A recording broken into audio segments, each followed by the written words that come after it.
Whenever you introduce somebody like this guy, you look for the superlatives and salient points, and you don't have to look too far to find him. He's a broadcast journalist par excellence. Many Sundays you'll hear him on Coast to Coast. But even more than that, he's got fire in the belly to get the real story as opposed to just the first story that falls to hand. Join me in extending a most warm welcome to Mr. George Knapp.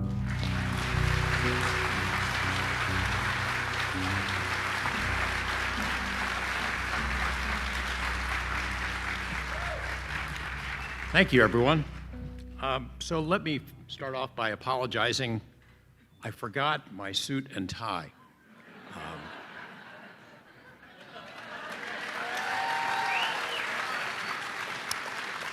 Actually, I didn't forget it. I didn't want to bring it, and Tim said it was okay. So I've always wanted to make a presentation dressed like this, because this is how I dress at home most of the time when I'm not at work. And besides, I'm in an alien parade today, so I don't want to be wearing a suit and tie. It's terrific to be invited back here, to McMinnville. I started lobbying to be re-invited back here about a minute after I finished the presentation the last time I was here. Lobbying isn't the right word, groveling is more like it, because it is so much fun. I retired from the UFO conference scene more than 3 years ago. I just had enough of it. You go to the same conferences, there's the same people presenting the same stuff, and it was a waste of my time. And then you get into all the arguments with the crazies who are committed to this position or that conspiracy, and I had enough. So I said, that's it. But I knew at the time that there was one conference that could bring me out of my underground bunker, one conference that would get me back on the scene, and that, of course, is the Tahiti UFO conference. But the Tahiti folks haven't called, so actually McMinnville is the one. I mean, this is the most fun conference, and I've been to them all over the world for the last 30 years.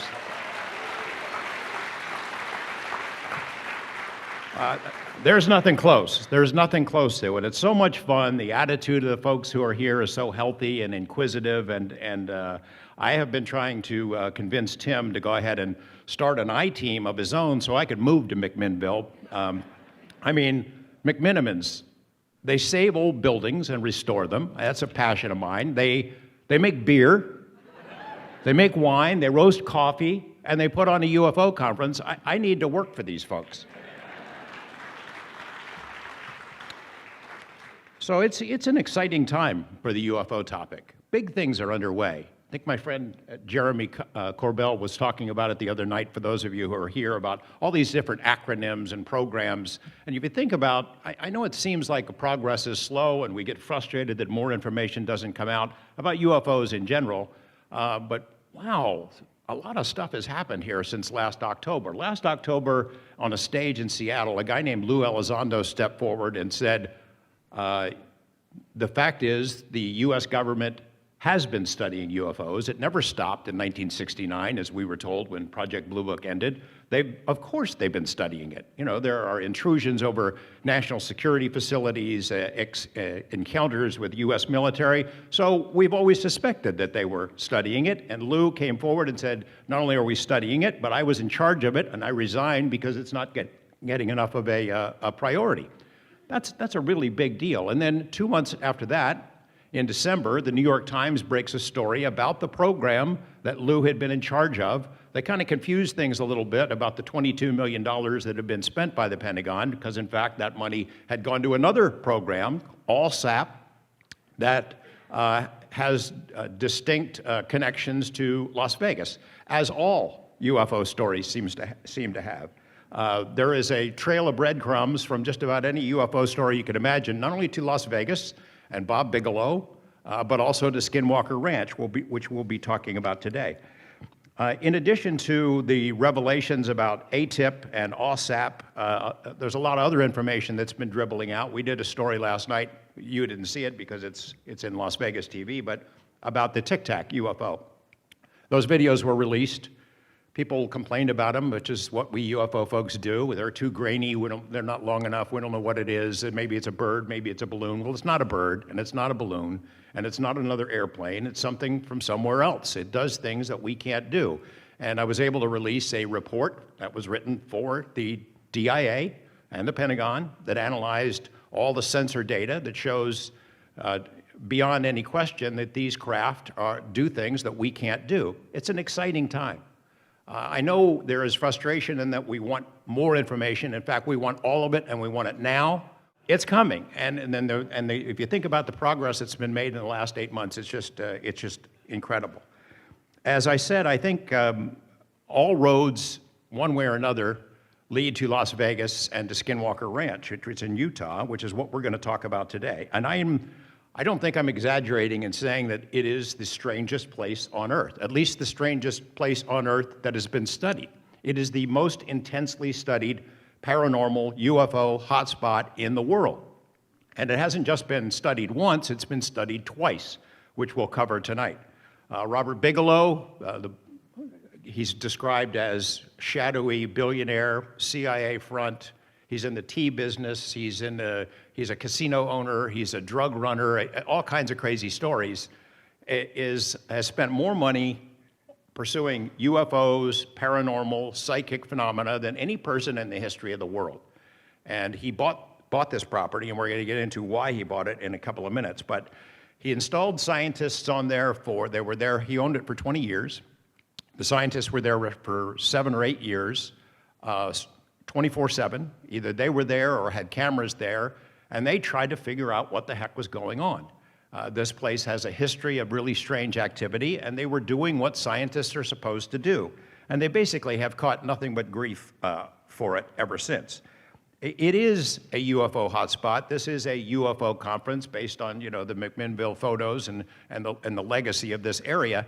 And so we will talk about UFOs, but this is not really a UFO story. It's much bigger than that, much broader. And the reality of what happened at that ranch, at that property, suggests that there is a connection between UFOs and a lot of other things that people categorize as paranormal. What that connection is, well, maybe we can explore that together to try to figure it out. It's almost like the UFOs are the shiny bauble that is used to sort of lure us into the dark forest where other kinds of murky beings reside. So I wrote a book about it with Colin Kelleher in 2005. It's called Hunt for the Skinwalker, which is the same title as Jeremy's film that we'll get into in a moment. And the reason I wrote the book is actually I'd started the project as a documentary film. Bob Bigelow bought that property in 1996, which we'll get into further in a moment, and basically shut it down. He had his scientists in there, and they were not releasing information. They didn't want it to be overrun by UFO folks or crazy people or whatever. They wanted to be able to study it, and they expanded the study and tried to get information from people who live in the general area, but they didn't really want to publicize it. Well, I'm hearing all this information as it goes along because I'm friends with Bob and got to know his staff at NIDS, and so I'm seeing all this wild stuff that's going on, but I can't tell anybody about it. And around 2000, they allowed me to start visiting the property, and I brought along a photographer each time we'd visit, and we would shoot interviews with the scientists who are working on the project, with neighbors, with eyewitnesses who had seen strange things, documenting what I thought would be a really great film. Around 2003, after I'd made several trips there, Bigelow the word about the ranch is kind of getting out. They're being overrun by trespassers and drunks and partiers and UFO crazies. And so he said, please don't put that out. So I didn't. So I buried it. And we had the tapes and all the materials in boxes. But I kept pestering them, much as Jeremy has pestered me, that I really would like to get it out someday. Around 2003, the activity at the ranch had declined to such a degree that the NIDS folks, Bigelow and Dr. Colin Kelleher, had figured, well, what do we got to lose? We'll let you go ahead and write some articles. Not do the documentary, but write some articles without any photos from the place so you don't make it easier for people to find it. And I did, and we put them in a little newspaper, a weekly paper in Las Vegas. And this thing went all over the world. Suddenly, these stories were out that people did not know. They'd heard some of it. There had been some news reports back in 1996 about cattle mutilations and lights in the sky.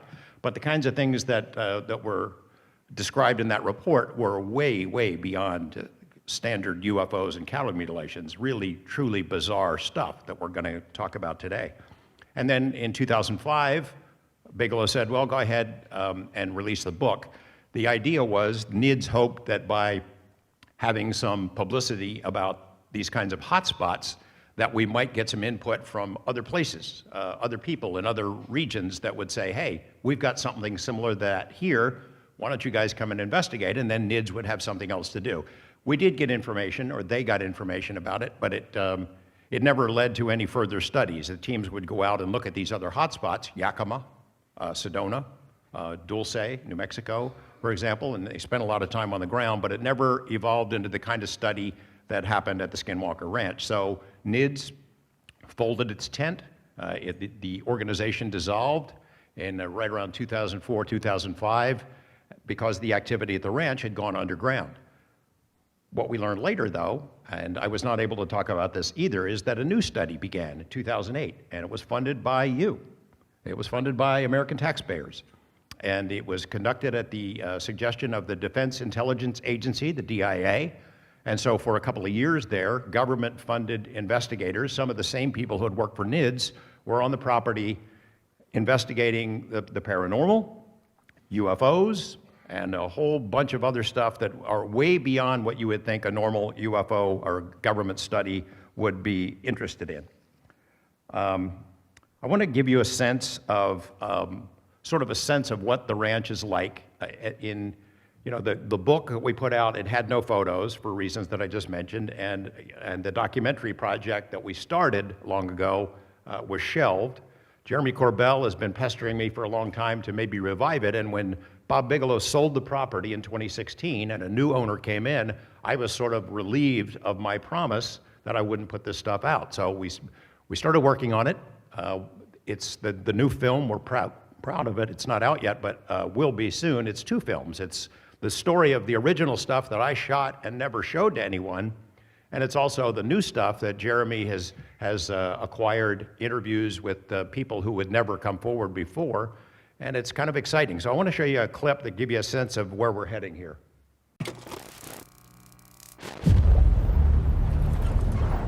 It was dead night. Then out of nowhere, that weird flash. Can you see that? Look at that. That's amazing. That's not possible. That is not possible. There is some kind of intelligence operating here. And you're not allowed to talk about it. This is like the Area 51 of the paranormal. So many things have happened on the properties that have not been made public. Going public now. It is perhaps the most important scientific effort of our time. The Pentagon and CIA, they've been investigating encounters with the paranormal at the ranch. We're talking about unidentified flying objects, UFOs. The program received more than $20 million for its work. This is a potential threat, a grave one to our country. And everybody who lives there knows about it. Something is here. Something that the government's doing. Right above my head, and I could hit it with a tennis ball. The Skinwalker is extraterrestrial. They should not have vanished, but they vanished. We are on the eve of something momentous. Well, I needed the fingers to be pointing toward Skinwalker Ranch. Declassified videos, authentic Department of Defense footage published in December. Oh my gosh. There's a whole fleet of them. Look on the ASA. Wow.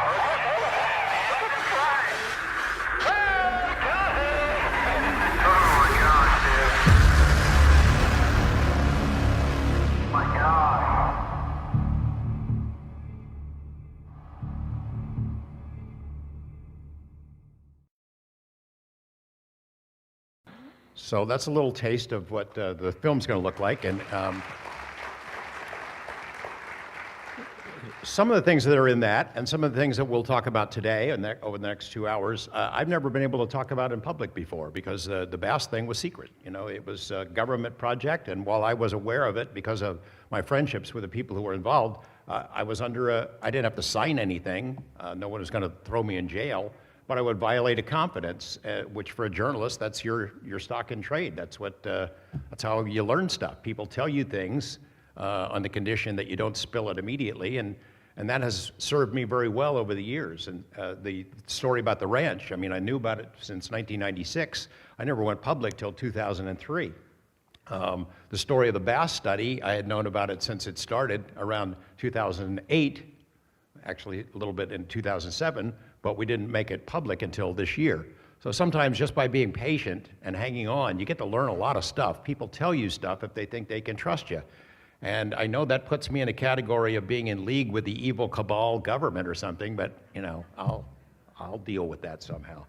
I thought I would tell you some stories that we have not discussed in public, and some stories that I have told in public before, because not everyone here, I think, has heard about the ranch. But in 1994, the property in question had been vacant for 7 years. No one had lived on it.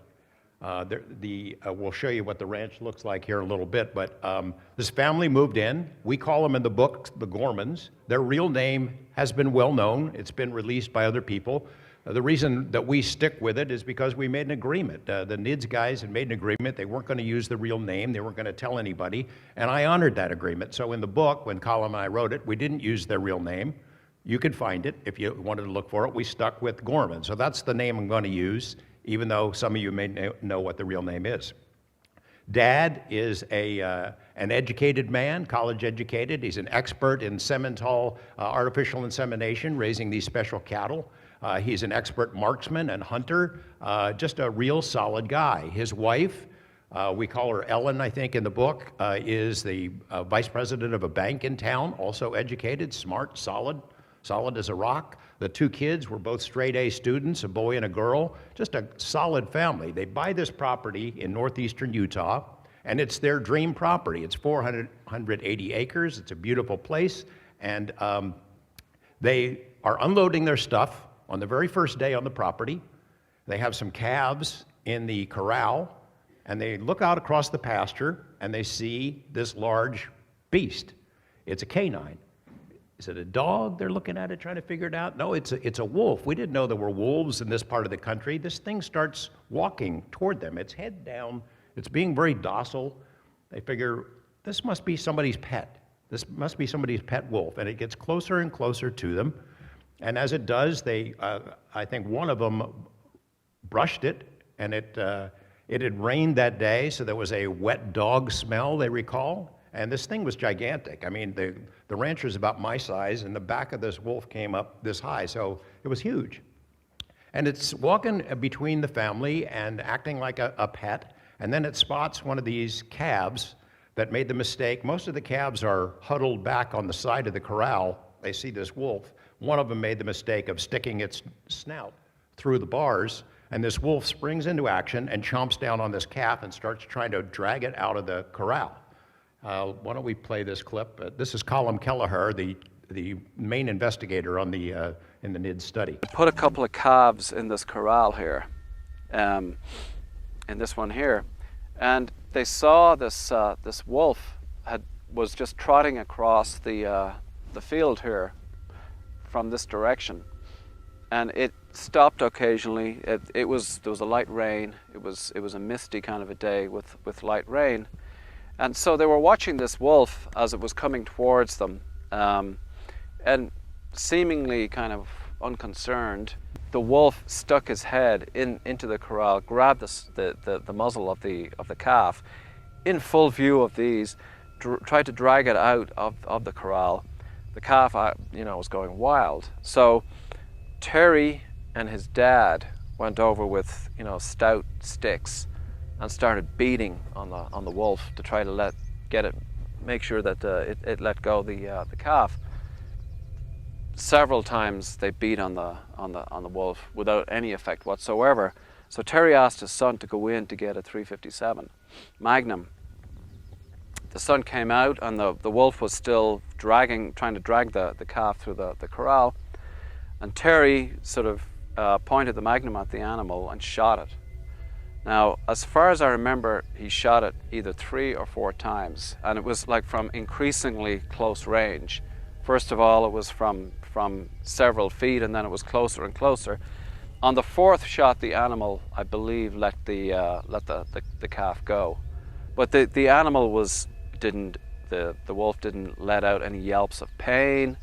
There was no sign of blood. There was no sign of distress. The animal let the calf go and looked at Terry. Terry gets the 30-06, which can bring down an elk, from a relatively long distance. Shot it at a distance of 20 feet, and this time there was a big recoil from the animal. The animal kind of recoiled, but still didn't give out any pain or anything like that, but kind of backed off for maybe 10 feet, 15 feet, and Terry shot it it was actually a 6th time with the 30-06, and this time he saw a bunch of flesh. That the bullet exited from the animal with flesh, and this time the animal just kind of turned on its heel and just trotted off, almost casually, exactly where it had come from, across in that direction. Now, the piece of flesh was lying on the ground, and they examined it later. So they beat it with sticks. It doesn't react. They shot it 4 times with the .357. I own one of those. Those are pretty powerful handguns. It doesn't do anything. It stops and just looks at them. Shoot it twice with the hunting rifle, 30-06. Chunk of flesh and fur falls off, but the animal is not in any other kind of distress, and it just trots off onto the southern side of the property. And on that side of the property, there's these big trees and brush, and on the opposite side of that, then further, is a river, and it gets muddy. So the rancher and his son are thinking, geez, this is a big, powerful animal that's wounded. We got to go after it. They grab another hunting rifle, and they go after it. And it wasn't hard to track the wolf, because in the muddy ground, it was heavy. It probably weighed 200 pounds, and it was leaving tracks that went into the mud 2 inches deep. So they're tracking it. Occasionally, through the brush, they see a glimpse of the animal. It walks into what is a clearing. It's about 50 yards across.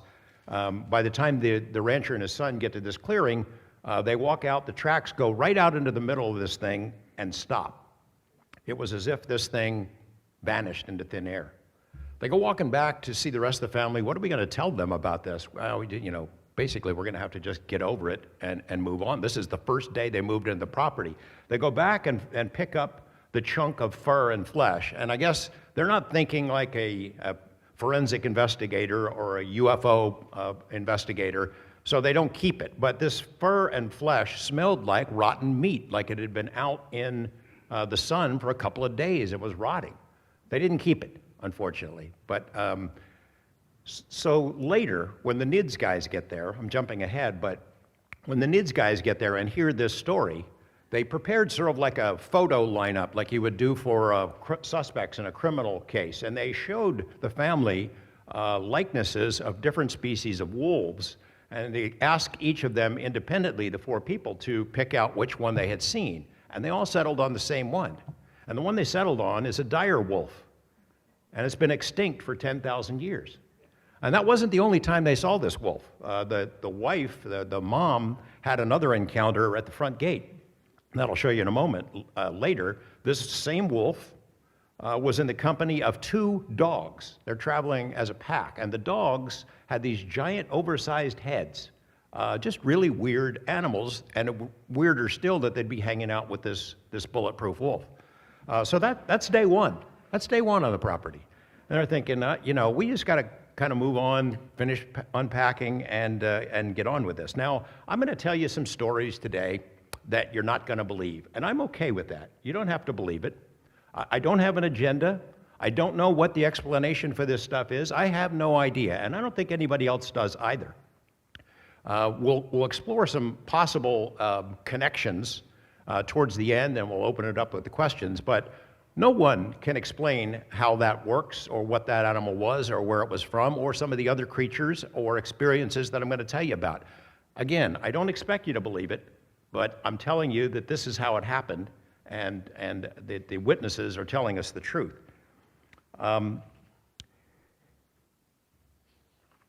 So the family moves in.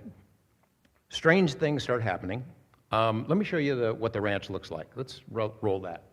So this is Skinwalker Ridge. That's the northern side of the property. You can see it's a really beautiful piece of acreage, 480 acres.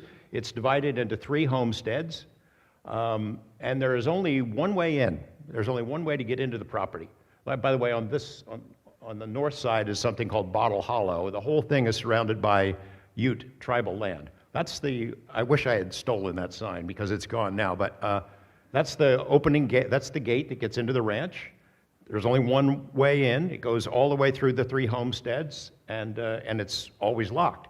And that becomes important because of some of the events that I'm going to describe to you. The only way to get in that property is right there. And the ridge on one side, the river on the other, and this road. And it goes right by the ranch house. Now that's the ranch house where the family lived. When they first moved in, we could just freeze on that for a second. When they first moved in, they noticed that these giant stakes with big heavy chains were both at the front door and on the side door, as if the people who had lived there had these giant guard dogs. They also noticed that all of the doors had locks on both sides, bolts and locks. They noticed doors inside had locks on both sides, and cabinets had locks. It was like the people that lived there had been paranoid. Now, those folks, by the way, had been contacted, the family that lived there before, and, well, they have no idea what we're talking about, paranormal stuff. They don't remember anything like that. We'll get into that.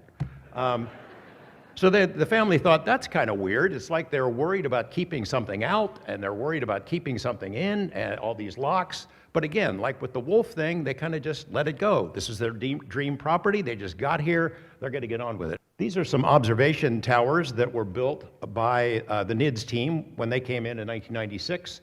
They had like dog runs. They would have dogs inside those runs, and then the observation decks, the team would go out in the pastures at night for observation, looking for UFOs or whatever. And the dog runs are some interesting stories about things that happened there. When they installed them, someone kept opening them. And the dogs, they'd put them in, and 5 minutes later, the dogs are out. They'd started putting locks on the gates, and then it happened anyway. The locks would disappear. There was a lot of trickster elements that happened that we'll get into. That's another shot of one of the dog runs. The NIDS team used the dogs as sort of biosensors because they could see and hear and sense things that before the humans who were with them would be aware that something was amiss or something was near. This is the middle homestead. There's 3 homesteads. Remember, this is the middle one. It's been long abandoned, and it looks like a scene from a horror movie, but it's just decayed over the years because nobody's lived there. But this is sort of the beating heart of Skinwalker Ranch, this property, this area, where the most unusual, the most intense, the weirdest, and most inexplicable events seem to occur. It was all sort of concentrated in this general area. This is the corral. This is the corral where the calves were, and where another incident happened involving bulls. See that white facility there? It's an old trailer that they used to store tools in, and there's only one door in, and they always kept it locked and locked with the big heavy wire around it, which will become a factor a little bit later. Yeah, that's the trailer. So that's a door that was created because of something that was inside that kicked it out. I'll tell you about it in a little bit. That's what kicked it out, those bulls. So the family started having weird experiences that we would call sort of poltergeist kind of activity. And it was right from the get-go, right immediately. And, you know, UFOs are one thing, creatures that we'll get into in a bit. There's a lot of scary stuff that happened there. But the stuff that gives me little goosebumps is the poltergeist stuff. They felt that something was watching them the whole time they're there. And they weren't wrong. they started having inanimate objects became animated, and it happened almost every day. I got a chronology of all the events that they could remember, and they rattled off dozens of them. So frying pans and spatulas would move, and then the trickster started picking up the pace. Terry, the rancher, Mr. Gorman, is out in the field, is using a big post hole digger to dig holes to put posts for fencing. And it's a fairly heavy piece of equipment. He stops for a second, takes a drink of water, goes and wipes his brow, goes to the bathroom, comes back. His post hole digger is gone. Now, there's nobody out there. There's nobody else out there. He looks all over for the darn thing, finds it 3 weeks later, 25 feet up in a cottonwood tree. Just weird. His son is tasked with moving a cord of wood. He needed to move it 100 yards.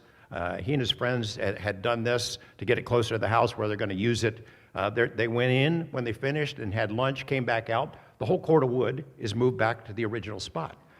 They did the same thing with fence poles. These are big, heavy fence poles. They had the son and 3 of his friends spent 4 hours doing this, moved all these heavy fence poles, and when they came back out, it had moved back to the original location, except it was just like an inch or 2 off, so they could prove the whole thing had been moved and back, but not to its original spot. Mom would take a shower every morning. She goes into the bathroom, she locks the door, she puts a towel and a hairbrush on the cabinet. She gets out of the shower, the door is still locked, towel and hairbrush are gone. They find the hairbrush later in the freezer. Mom goes grocery shopping. It's a ranch family, they buy a lot of food, so they don't have to go back and forth to town. She brings it home, takes all the groceries out of the bags and puts it into the cabinets, leaves the room, comes back, all the food's back in the bags. That kind of stuff is just happened to them all the time. They had a dog that they needed that had bad fleas, so they put a flea collar on it. And the very next day, the flea collar is gone. Well, dogs do that. They can do it. It's not that unusual. But the next day, it was back. Now, the dog didn't put it on there. A lot of stuff like that. And then they started, they felt that they were being watched, and they started seeing shadows and shapes in the windows, these tall, dark humanoid shapes outside the windows. They would hear heavy footprints outside the house. Then they started hearing the heavy footprints inside the house. And they started seeing the shapes inside the house. And then they started seeing the shapes at the bottom of their bed inside the house. And it freaked them out. They would go out at night, it's a beautiful and serene pasture, but they would hear voices coming from the sky above their heads, speaking a strange language in sort of a mocking tone, laughing at them, and they're looking up, they can't see anything. At night, the whole pasture would light up as if there was a giant spotlight in the sky, boom. Sometimes the light appeared to be coming out of the ground itself, just like a beam of light right out of the ground. They would hear sounds at night, and sometimes in the daytime, of machinery under the ground. They would feel the rumbling. They could hear metal on metal. It was like there was an underground steel mill or a railroad under there, and they couldn't figure it out. Now, the people who had lived there before, the Meyer family, when they added a weird thing to the deed. They wanted to insist that the new owners, before they do any digging on the property, they should let the Meyers know. They were subtly suggesting, don't be messing with the earth. And as we're going to learn a little bit later, it seemed like that was one of the activities that would stir stuff up. When you dug in the earth, they had an earth mover. The guy who's there now, they have an earth mover because it's a big ranch. You gotta move stuff around. And whenever they would do that, things would erupt. And it was hard to predict what. I'll do a little side story here. The first visit that I made, they invited me in part because I think they hoped that my inherent weirdness quotient might get something going. And so we went to the property, and the arrival of strangers, that'll get something going. Make a lot of noise out there, that gets the attention of whatever it is, and you dig in the dirt. So we did all that stuff. I was the stranger, we built a fire, we made a bunch of noise, did some interviews, then we got the earth mover and moved some dirt around, and then they put me on a chair in the middle homestead and left me there. And so, they had a couple of instruments on me. They went a couple of hundred yards away, and were watching through different scopes and infrared binoculars and stuff to see if something came to get me. And I would like to tell you that I'm feeling very brave, and I'm fine with it. Bring it on. Yeah, not really. I was thinking to myself, well, UFO, that'd be great. I'd happy to see a UFO. Orbs, yeah, that'd be awesome. But there's some other things that I'm going to tell you about now that I don't want to really come into contact with. That night, however, there was nothing came to get me except mosquitoes. And I sat out there about 45 minutes, I think, and that's quite enough. So all of this strange stuff was going on, and strange, they felt that they were being watched, and it just seemed to get weirder and weirder. They had no idea about the area. And so the rancher starts asking around about it. This area, the Uinta Basin, has a history as a UFO hotspot. For as long as humans have lived there, people have been seeing strange things in the sky, what we would call UFOs. The first Europeans to cross that area, the basin, Father Escalante, 1776, leading Spanish missionaries, and they reported in their journals strange lights in the sky above their campfire. The Utes who have lived there, they have 15 generations back of stories that they tell about the sky people and objects in the sky and things on this particular piece of property. I'll just tell you about the Skinwalker legend. Now, it is a legend, it is lore, it is religion to Native American people. Skinwalker is not really something that the Utes believe in all that much, but the Navajo do. And back in the day, in the 17, 1800s, the Utes and the Navajo were at war. The Utes were a fierce, proud people, terrific horsemen, dangerous warriors, and they battled the Navajo. In fact, they aligned themselves with the Spanish and drove the Navajo out of their ancestral homes in Colorado.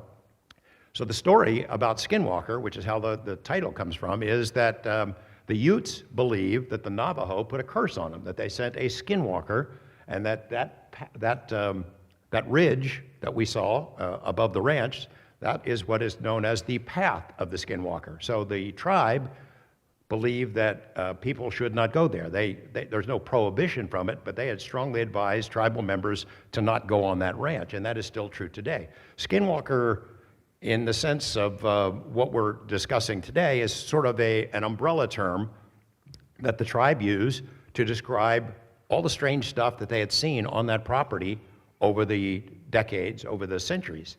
And it is also sort of a metaphor for the NIDS team to come, that whatever it is that's there seems to be a trickster, a shapeshifter, something that changes shape and form. It gives us glimpses of itself at times of its own choosing. It appears in different forms to different people. It is elusive, it is intelligent. Hunting it proved to be quite a daunting challenge. The Uinta Basin is beautiful, stark, it's rich in hydrocarbons, dinosaur bones. Until the big oil boom caused by fracking, it was about 90% Mormon, salt of the earth folks, LDS. The other 10% were the Utes. They were given a reservation at the end of the Civil War by Abraham Lincoln. The 8th Cavalry, the Buffalo Soldiers, were sent there, built a Fort Duchesne, to keep an eye on them, to keep the peace. Buffalo Soldiers are their own story, because it turns out that this particular group of cavalrymen were all Freemasons, steeped in the dark arts. And some of them are buried in the areas of Fort Duchesne that the Native Americans, the Utes, have built over. And they built these homes and dug up the ground to pour concrete foundations and found graves and uniforms of the Buffalo Soldiers who were buried there. So it's sort of like a Hollywood movie in reverse, where we're always building haunted houses on Indian burial grounds. This is kind of the opposite side of that. The Utes have their own government. They have their own businesses. They're modern people. They generally coexist peacefully with the non-Utes in the tribe.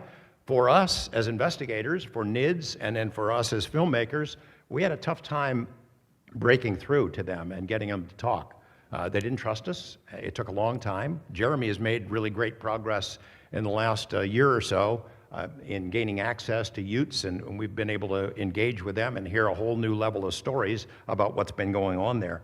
In 1974, a guy named Frank Salisbury, Utah State University, wrote an excellent book called The Utah UFO Display. The use of the word display in his title is telling, I think, but it was because at that time, in the late 50s, all through the 60s, into the 70s, that basin, for whatever reason, was a UFO hotspot. More UFO sightings per capita than maybe anywhere in the country. And pretty much if you go there now, you would be hard-pressed to find somebody who hasn't seen one, or who has doesn't have a family member who's seen UFOs of all kinds of shapes and sizes. Why that particular area? No, we don't really know. A lot of Dr. Salisbury's information came from a guy named Junior Hicks.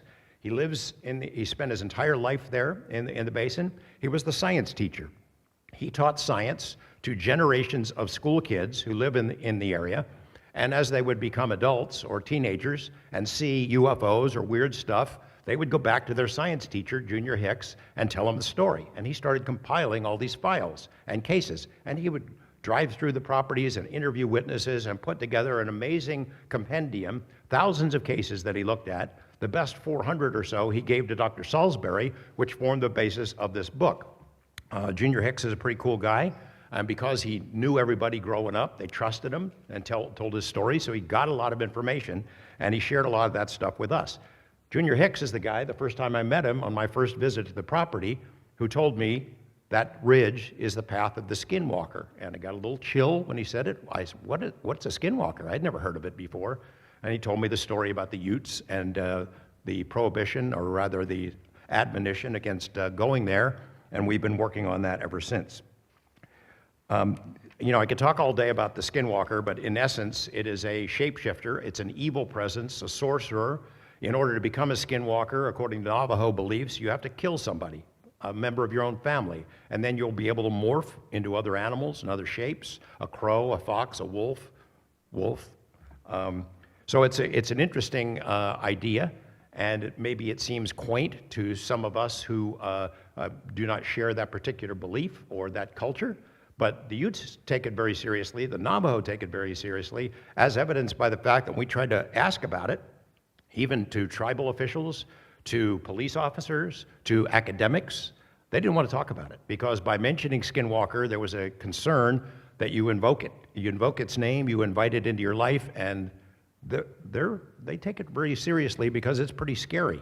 And it's scary in ways that transcend the tribe. They believed that the Navajo had put a curse on them, and that was what was unfolding on the Gorman Ranch. Now, the Gormans had no way of knowing this.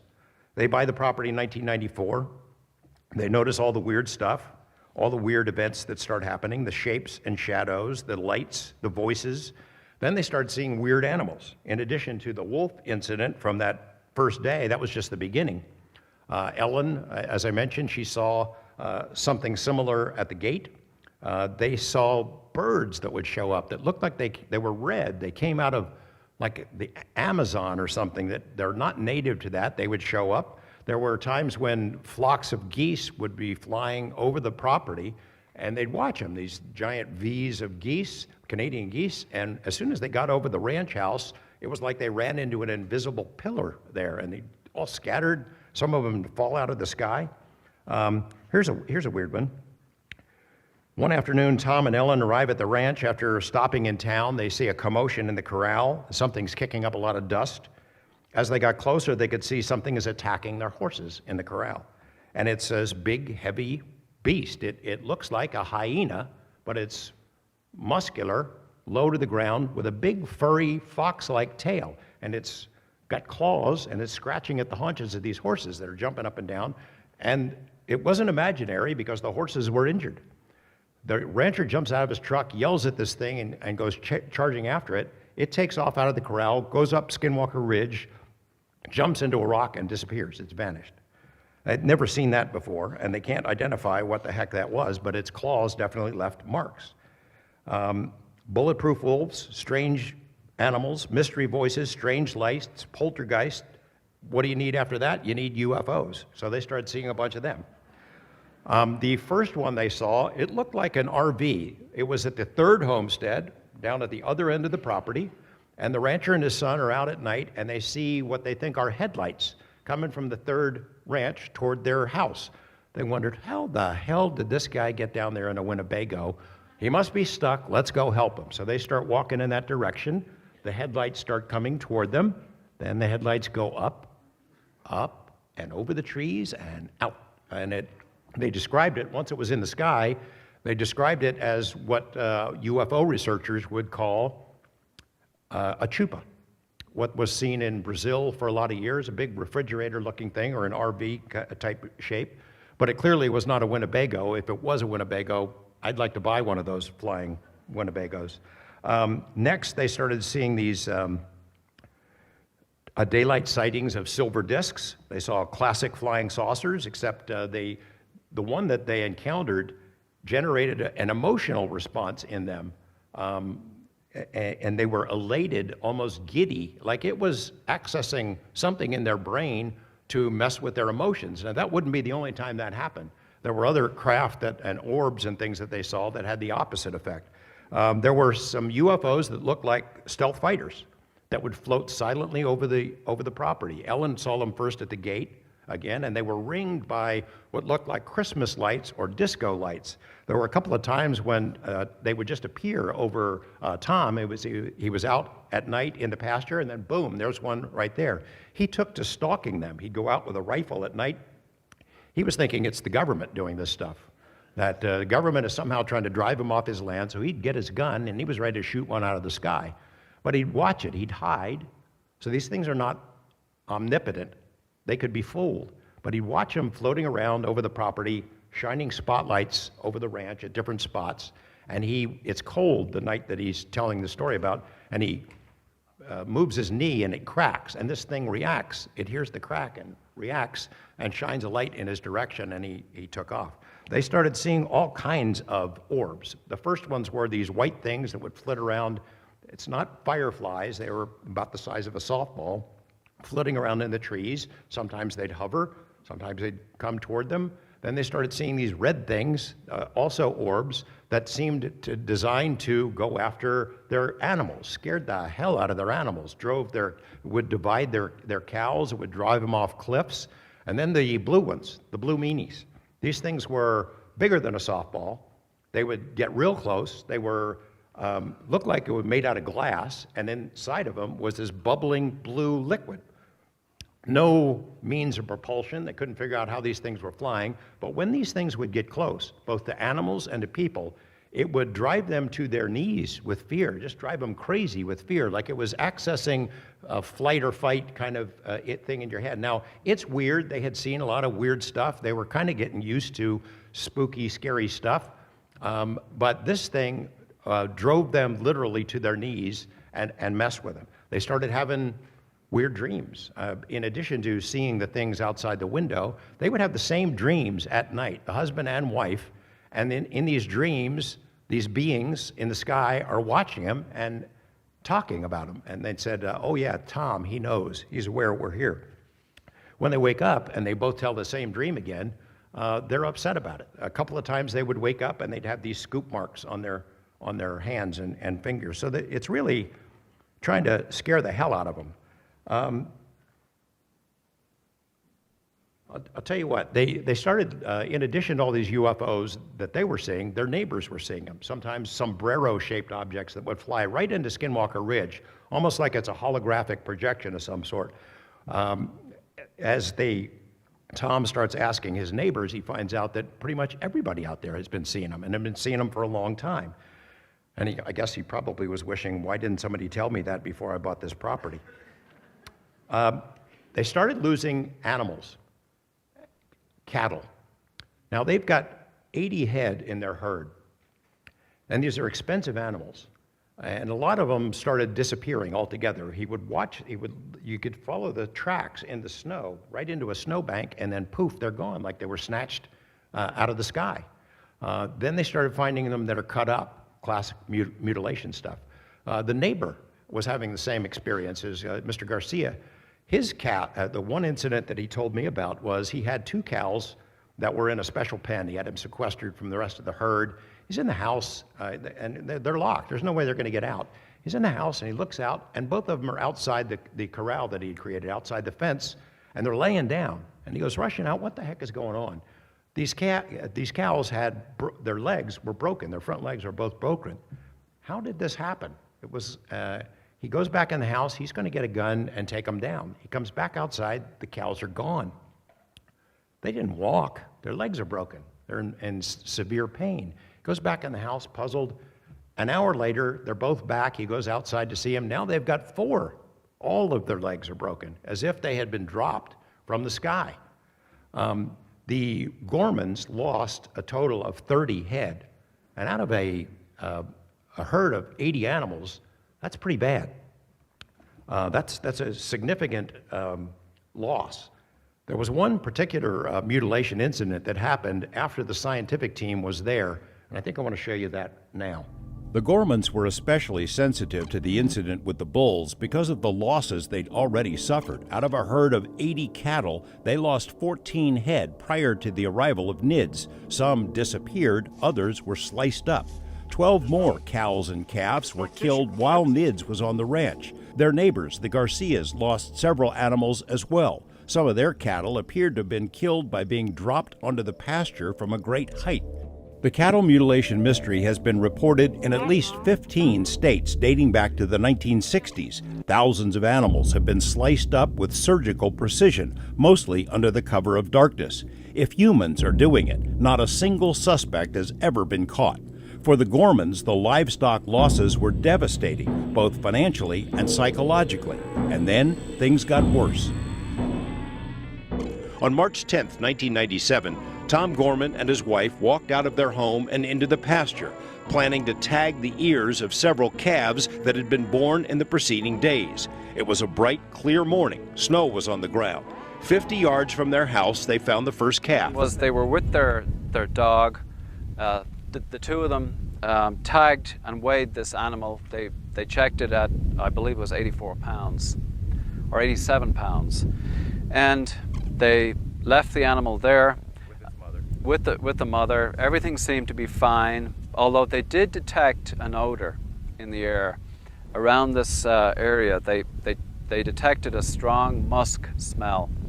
They took note of it, and then they headed west, and they went about 300 yards west beyond the dog run was not there at the time, but about 300 yards beyond, towards where that incline is, and they were tagging a second animal. Only 30 to 40 minutes had passed. The Gormans had an unobstructed view of everything in the field, but didn't see or hear anything unusual until their dog focused its attention back toward the house and the first calf. The dog with them down here at this stage began to act really strangely. It started growling, the hair on the back of its neck went up, and it started facing back towards here, growling and snarling, and then it just took off west, away from this spot. It just took off. It was never seen again. The Gormans were curious and walked back across the field. First thing they saw was the mother of the animal was running back and forth, kind of in a sort of half circle, from about this area to the fence line, just running back and forth, and it was limping. I mean, it was dragging its foot. It was limping. They met the animal, and they noticed that it was just totally out of breath. It was panting. It was obviously in deep stress, and it was dragging one leg. And then they noticed the calf, or what was left of it. Spread-eagled on the ground, just about here, with it was lying with all 4 limbs just spread on the ground. All of its internal body cavity was gone. It was completely, pretty well, all of its muscle was gone from the torso. The legs were still intact, but one of the ears was also gone. So they called NIDS. The rancher placed a call to the NIDS investigators who'd returned to Las Vegas for a rare weekend off. Within a few hours, a 4-man team, including a veterinarian, was on the scene. Necropsy started, and the first thing that the veterinarian noticed during the necropsy was that the ear of the animal had been sliced off with a very sharp instrument, possibly a scalpel, and the ear had contained a very large plastic yellow tag, like an ear tag that they had just put on, and it was gone. So the necropsy proceeded. About 10 feet away from the animal, there was a femur. One of the femurs had been forcibly ripped out of a ball and socket joint, which is extremely difficult to do, I mean, in terms of strength. It looked initially, superficially like a massive predator had just lain waste to this animal, removed, 60 pounds of meat in 45 minutes, which we don't know of any predator that could have done that. And how could a predator inflict such carnage without being seen or heard by the rancher, his wife, or his dog, who were a few hundred yards away in the same field on what was a quiet Sunday morning? No four-legged predator known to science could do it. The team gathered tissue and bone samples, which were sent to 3 independent pathology labs. The results arrived later, but confirmed what seemed obvious in the pasture that day. The calf had been carved up by someone wielding sharp, metallic instruments. A heavy machete-like object had slammed into the bones. A smaller scalpel-like knife had sliced the hide and muscle. But closer inspection revealed that it was definitely sharp instruments used. There was no sign of blood. There was no sign of entrails around. It was perfectly clean. Not a drop of blood on the grass. We went even as far as doing an experiment by pouring blood on the grass to see how fast it would seep through. Videotaped the grass and showed, even 2 days later, you could still see the stain on the grass. So there was no blood whatsoever, not a single drop, either underneath the animal, on the animal, or on the grass. It was just completely clean. A professional tracker was brought in. He scoured every inch of ground in and around the field, looking for tracks, human, animal, or vehicle. Nothing. Eventually, the investigators reached an unsettling conclusion. The bottom line is this animal must have been killed elsewhere because there was no blood. There was no blood on the scene, and then the animal must have been brought back, laid down carefully, almost, really almost ritually on the spot where it had been tagged. The NIDS team investigated dozens of mutilation cases across the country. Many of the tissue samples were analyzed in NIDS' own lab in Las Vegas and then double-checked by independent labs they hired. The Utah calf was in a category all its own. It seemed akin to psychological warfare, intended to shock and frighten the witnesses. The following night, there was another scare in the darkness of the first homestead. Shots were fired at something that had rattled the herd.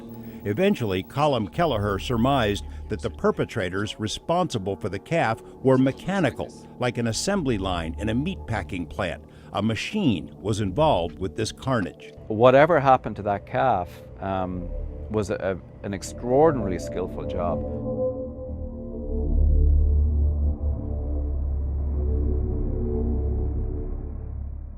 So let me tell you about the shots that were fired. After this calf incident, everybody's pretty much on edge. We've kind of jumped ahead because I haven't told you about the NIDS arrival, but I'll get to it. So everyone's kind of on edge. Animals, the dogs, the people, everybody was kind of hunkered down and hiding. There was just a sense of foreboding on the property. And then the rancher hears these cows making noise, bellowing out in the first homestead near where this calf had been killed. He figures, I'm not losing another animal. And he grabs his rifle and jumps in his truck and takes off toward where the noise is coming from. 2 guys from NIDS, the scientists, jump in their car and they go after him, and they're videotaping part of it. The rancher jumps out of his truck. He sees 2 things. At the bottom of this tree is a really big round thing. Looks like a big hairy bear, except for it's a circle. And up in the tree is some eyes. And these eyes are like this big. And they're yellow in the tree above where the thing is at the bottom. He pulls out his rifle and pops this thing that's on the bottom, and he yells out, I hit it. And as soon as he hit it, it disappeared. Boom, like a balloon exploding. Then he starts shooting at the eyes in the tree. And he hit that too, because something, whatever it was, fell out of the tree. And at the bottom, there was still snow in patches in that area at that time of the year. And this thing, whatever it was, left a footprint in the snow. And it looked like claws. It looked like a raptor, like great big claws. The rancher and the 2 guys from NIDS go into the brush to look for it. There's no blood or anything, but that track, which they videotaped, told them that there was an animal of some kind there, like a dinosaur. And they went after it. They went into the brush with the guns in the dead of night out there looking for it. They never found it, I think, probably, thank goodness. I want to back up to another story that happened before. You saw the freeze frame of the bulls that were looking really surly and angry. Whatever this thing was, this intelligence, it was a trickster. It played mind games. It was always one step ahead of everybody. It could anticipate what the rancher and his family and what the scientists who eventually came there were going to do next. You put up a camera in an area where there's been a lot of activity, there's nothing happens there anymore. It moves over here. And it just played mind games. And the bulls is the example. You'll recall that corral with the white trailer in it. Well, the rancher and his wife are heading to the third homestead. They're in the truck. They've lost a bunch of animals. They're about ready to go under. And the rancher says to his wife, you know, if something happens to one of those bulls, we're done. They had 4 bulls, these 4 very expensive, 2,500-pound, powerful monster animals, and they're all in the corral that day. They drive down to the third homestead. They come back. They're gone 25 minutes. The bulls are gone. They're freaking out. They jump out, start looking around. How is this possible? There's nobody here. It's not rustlers. They couldn't get into the property, and if they did, these bulls are not easy to move around. They're looking all over the place, scrambling. The rancher goes over. There's a grate at the top of the trailer. Just on a whim, he looks inside. All 4 of the bulls are inside this trailer. They're crammed together. There's no way you'd need a forklift to get one of them in that trailer, and to get all 4 of them in that amount of time, crammed in there, and they were like in a trance. He yells to his wife, "Hey, I found them. They're over here." And when he yelled, they wake up and they start kicking the hell out of the sides of this the trailer, and they knocked a hole in that. That's where you saw that big piece of wood in the side of the thing, and then they got out. And the photo that we showed, yeah, that's where they kicked it out and got out. But they were in a pretty bad mood for a while. Now, all right, I guess somebody could do a trick like that, but here's the other part of the mystery. The NIDS guys were not there that day, but the rancher called and told them about it. They flew from Las Vegas. They were there in a couple of hours. They start using instrumentation to see if they can detect anything, and the entire corral was magnetized. Like whatever technology or method was used to get those bulls, very uncooperative, mean animals, force them into that trailer, had somehow magnetized the entire corral, and it stayed magnetized for several hours. The funny thing is, the door had not been opened. There's a thing of wire that was still around it, so whoever got them in there didn't use the door. And there were even cobwebs on the inside of that door that were still there. So that's a pretty weird thing. And then to have the calf mutilation right after that, followed by the dinosaur, they're really messed up. So they had a whole range of other weird stuff going on. They had something you'd call Bigfoot. They saw a family of Bigfoot at one point, 4 of them. They would see these things 8 feet tall running across the pastures. They would see something that was invisible, you could tell it was going through the water. It would displace water and then get out, and water is dripping off of whatever the heck it was. It would go through their cattle, scare the hell out of their cattle, just divide the whole herd like something going right through it. They would smell it. They could smell it. It was this powerful musk smell. And whenever that musk smell was happening, they knew something bad was going to go on. There were huge, what we would call like crop circles, burned areas, big circles 8 feet across in a triangular pattern. There was one incident that got picked up. It's part of the reason that Bob Bigelow heard about the ranch. Something went down into the third homestead at night and dug dozens of holes, big scoops, hundreds of pounds of soil each. It was like somebody took a giant cookie cutter, lifted and used a crane to put it down there and pick up these hundreds of pounds of soil. Dozens of them appeared overnight. They were still there the first time you could still see them. The first time I was visiting. They had a UFO that came up over that same part of the property. The rancher kind of joked about it. It was pilot error that clipped the tops off of these cottonwood trees. 50 or so feet of the top of these trees were chopped off, and it was a big, like a little U left in the tops of these trees. All of this is, of course, taking a toll on the family. They're having a hard time with it. By the time the NIDS guys arrived, the story of those cookie cutter soil things, a photo was taken, it gets picked up by the local paper, then by the Associated Press, and a story is done. Zach Van Eyck, I think at Deseret News, does some stories about this UFO ranch where some weird stuff had happened. The rancher meets with him. He tells him about UFOs, and he tells him about the mutilations, but he doesn't tell him these other stories. And so when we came out with that stuff, a lot of people thought we were making it up, but we weren't. The family's messed up. By the time NIDS arrived, they're all sleeping in the same room on the floor at night for safety and comfort. The kids who'd been straight A students were on the verge of dropping out of school. The wife, who'd been vice president of the bank, had lost her job. The dad's about ready to lose it. He thinks it's government, or he's starting to suspect it's something beyond government because of the other things that happened there. He's on the phone one night with a friend of mine in Las Vegas. He's got these 3 big dogs, big tough country dogs, that are chasing one of these blue meanies, these blue orbs. This thing is floating just above the heads of these dogs who are jumping up and snapping at it, and it's leading the dogs across the pasture. And he's telling Mr. Bigelow, he says, hey, something's happening here, I gotta go. He hangs up the phone, and right at that point, this blue thing led the dogs into the brush and out of his line of sight. And then he hears these shrieks, and the dogs are gone. He goes out there and looks, and on the spot where the dogs had gone into the brush, there's these 3 greasy spots on the ground. The animals never came back. It looks like they'd been vaporized by something. That was pretty much it for the family. They'd had enough. I'll tell you another thing that had happened. The word starts to get out about the ranch before the NIDS guys arrive, and people start showing up. There's like Men in Black type people around the periphery watching. There are overflights of strange, not just UFOs, just strange craft, black helicopters, that kind of stuff, right out of UFO lore. And again, it felt like they were being watched. So one day, a guy shows up at the front gate and gets the attention of the rancher. He says, he looks like Grizzly Adams, big husky dude with a big beard.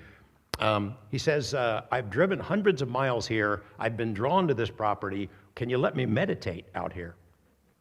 The rancher's, are you crazy? Come on, man. And he's insisting, please, I'll leave my car here. You can drop me wherever you want, and I'll get away. I just want to do it for a couple of, half an hour or something like that.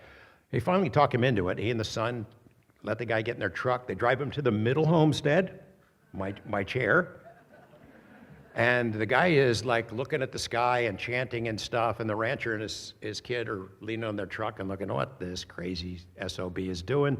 They're getting a good chuckle out of it. And then they hear a noise. They hear a cowbell in the brush out there, ding-a-ling-a-ling. They don't have any cowbells on their cows. They're hearing this noise, and they start seeing something opaque moving through the brush. Can't quite make out a figure of it. Like, what is going on? This guy's oblivious to it. He's talking to the cosmos, and suddenly this thing comes out of the brush. It's like the movie Predator, where the camouflage technology is used. That's what this thing looks like. It bends light. It comes right up to this guy who's still got his eyes closed, and it lets out a roar right in front of his face. This roar you could hear for like a mile, like a lion. This guy just about shits his pants. Pardon me. He flies in the back. He lands on the ground.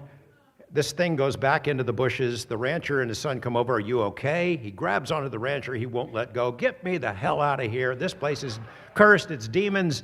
And they take him to the front gate, and he's yelling and screaming the whole way. But that was the story I was told before they put me on the chair right in that spot. So I was thinking, I'm good with UFOs. Orbs, fine. No Predator, please. So there were a lot of those kinds of things that really messed with the family. When Bob Bigelow sees the story that had been picked up by Associated Press, he wastes no time. He hops on a plane, he goes to see the rancher, he brings Colin Kelleher and John Alexander with him. They hear these stories. It takes a while to win his trust. And then they said, how about if I buy the ranch? And the guy says, sold. The family, Bigelow got him a place somewhere else in the same area. The rancher was not ready to give up. This guy is tough. He doesn't want to be run off his property, so they hired him to stay on as the ranch manager. And they bought another herd of cattle. It might have been his herd of cattle, and left him out there sort of as bait to see what would come and get him. And then the NIDS scientists, NIDS is the National Institute for Discovery Science. Bob Bigelow created this organization because he was basically dissatisfied with the major UFO organizations. He'd offer them $1 million to do some quality work. It's a long story, but they screwed it up. And so he formed his own organization, and some of these people were world class, a couple of astronauts, one man who had been on the moon, 2 US senators, a really amazing group of people. That's a science advisory board. And then they had rapid response teams, people like Colin Kelleher, Eric Davis, veterinarians, trackers. If they had an outbreak of mutilation somewhere, they put them on a plane and send them there, take samples, send it to labs, try to figure this stuff out. Same thing with UFO hotspots. They're doing what science is supposed to do. And they did the same thing with the ranch. So Bigelow buys the ranch. The Science Advisory Board has a big argument about what approach to take with this place that is essentially a paranormal living lab.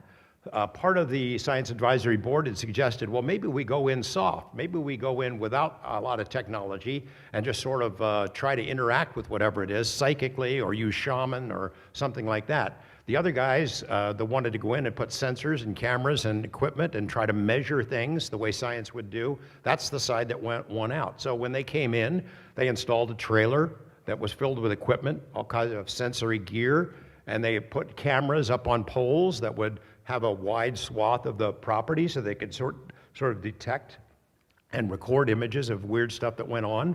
And they did what science is supposed to do. They interviewed the family. They investigated their background. They found out that they were solid citizens. They interviewed the neighbors. They interviewed the tribe. They found out, they gathered information. They checked the property for geomagnetic anomalies. They looked for any hallucinogenic plants that might inspire psychedelic images and hallucinations. Didn't find any of that. They did what science is supposed to do. They didn't have an agenda. They weren't there to prove that UFOs are real or ETs are here, because they don't know what it was, and they still don't know. So they come in like gangbusters, and the stuff starts happening to them. And they're there interacting at the same time with the rancher. They start seeing the same things, the balls of light, but it's always just out, it operates under its own rules. And it was always just outside of camera range. They had a lot of equipment malfunctions. Batteries would die, vehicles would die at the same points in the property. They'd have compasses that would just go crazy. There was a lot of really weird measurable stuff. Whatever this thing it's physical.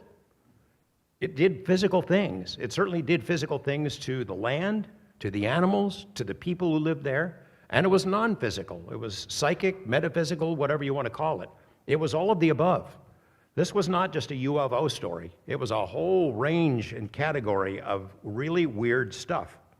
Among the strange things that the rancher had seen in the sky were these really big, almost like a sun, a big orange orb that would appear once in a while on the property. And he would get out his scope, and on occasion, you look through these orange orbs. They're not orbs at all, like a hole in the sky. And on the other side was another sky, and it was different. If it was daytime here, it's nighttime over there. If it was daytime there, it was nighttime here. And occasionally, he would see things flying in and out of what looked like a portal.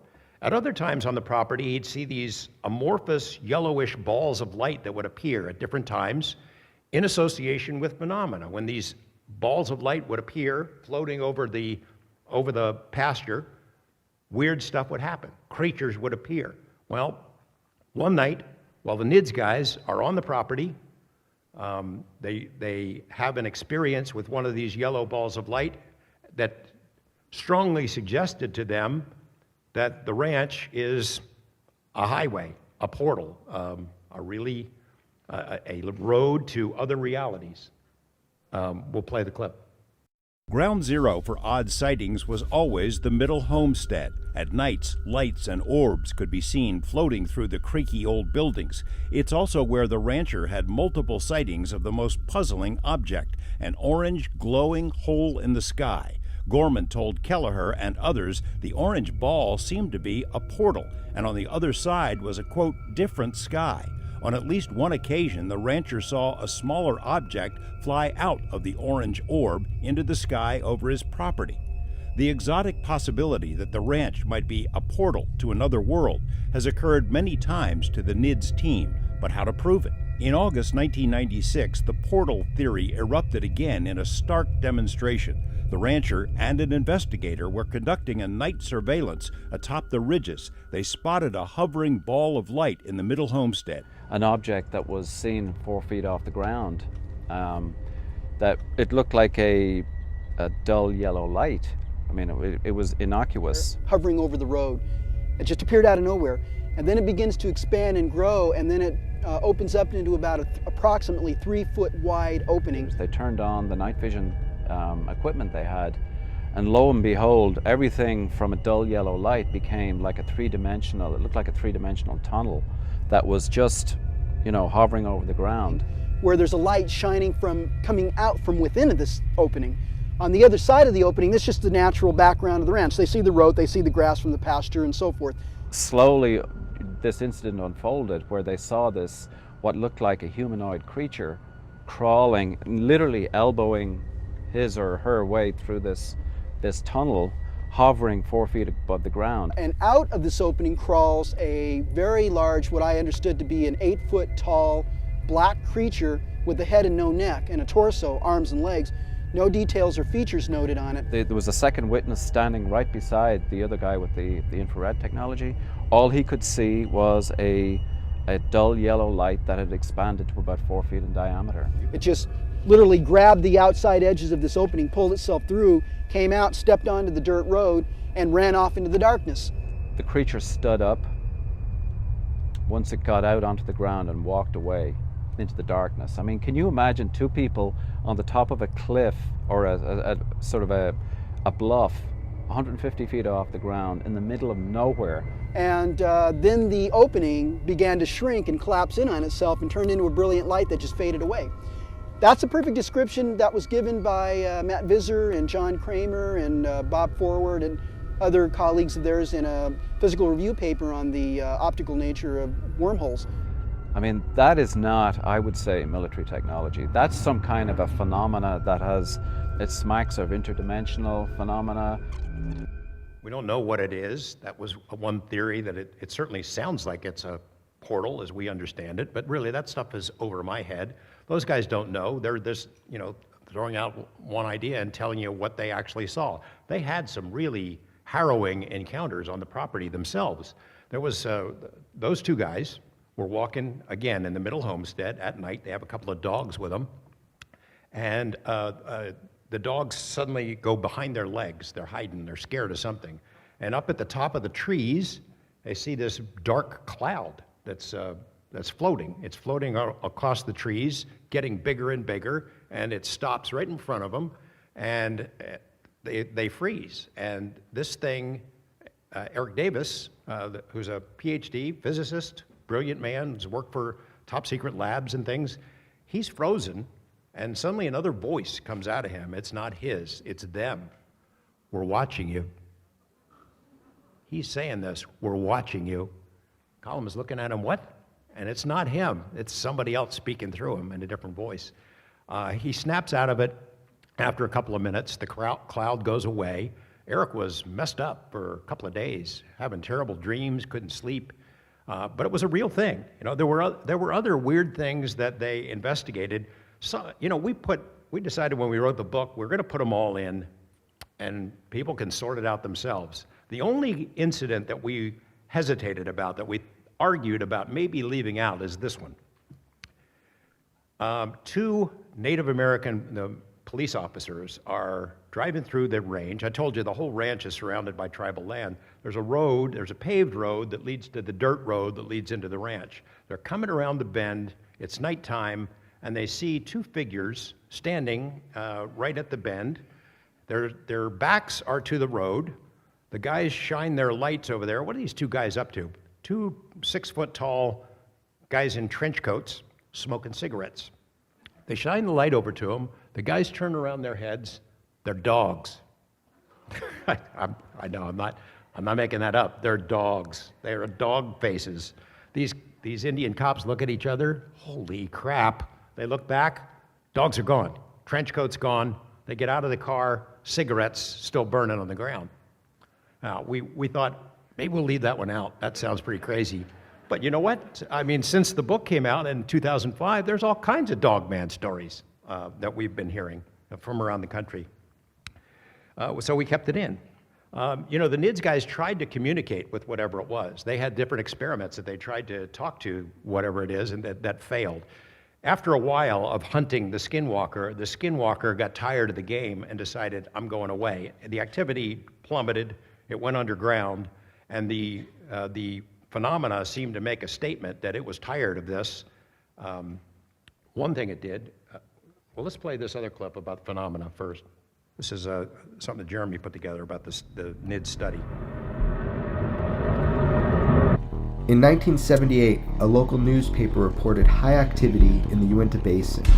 Silver dome-shaped objects were seen, flying saucers. Some witnesses observing the display from close proximity, from underneath the craft.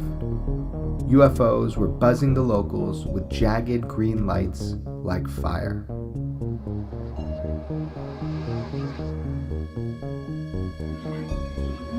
Nothing really changes. It's constant. The phenomenon is engaging people. It's a pattern of close encounters. It's commonplace. People hunt the cause. Scientists investigate the carnage. The NIDS team tried to quantify the performances.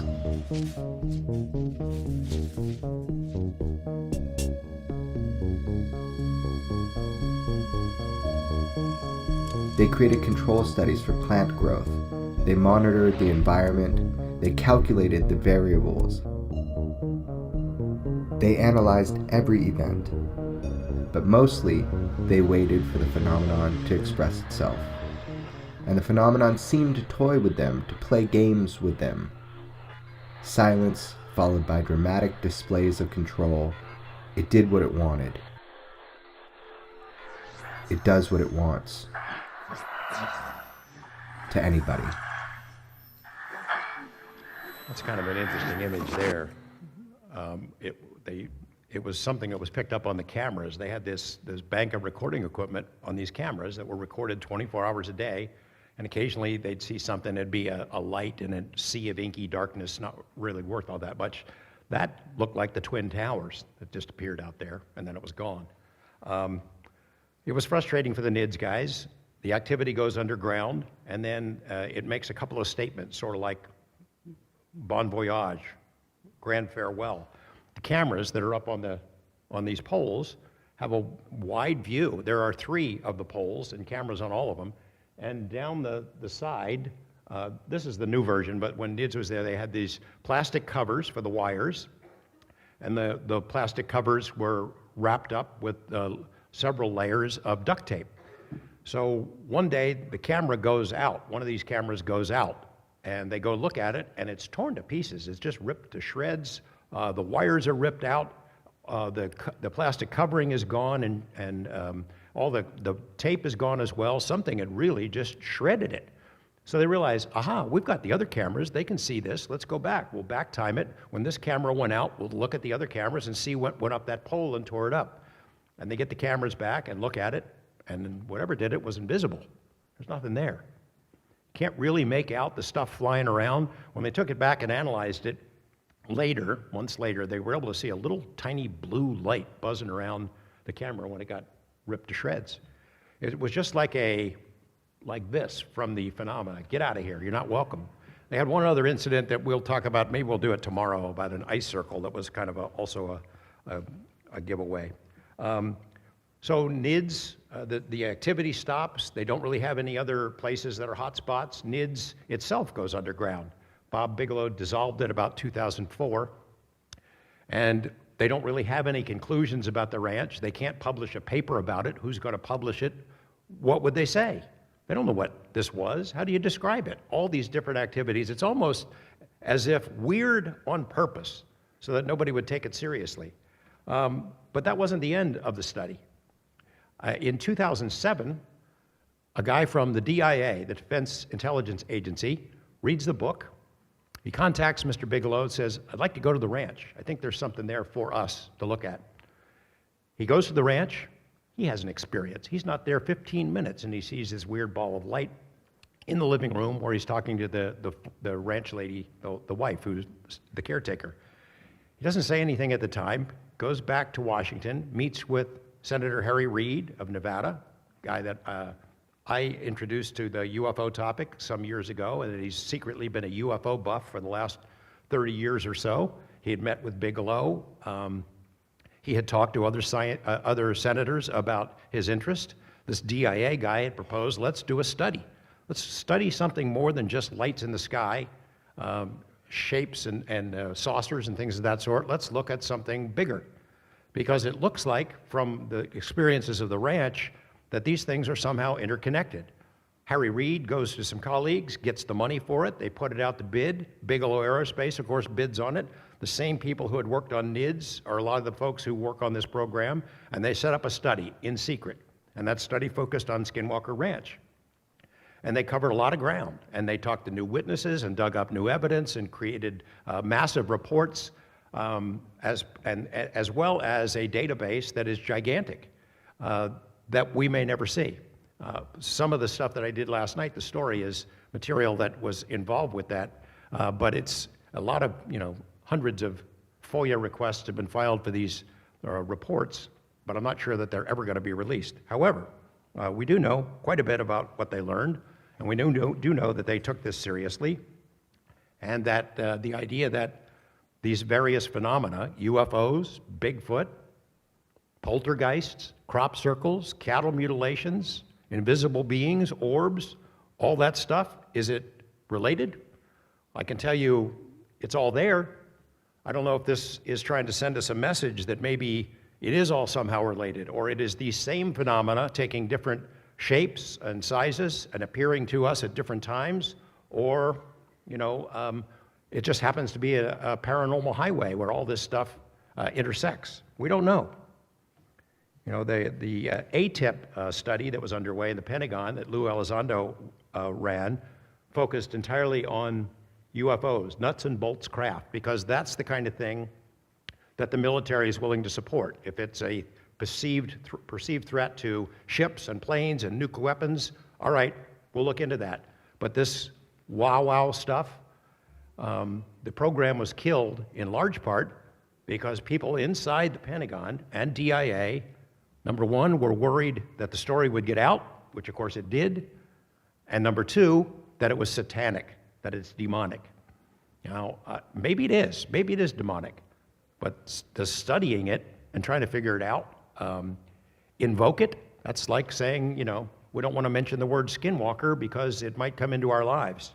But that's true, and it happened. Answers, I guess, are hard to find. The property, Bigelow sold the property in 2016. That's what it looks like now. They installed new gates. There's a new owner who doesn't want his identity known. That's him. We got him to talk to us a little bit. Jeremy got him to talk for the camera.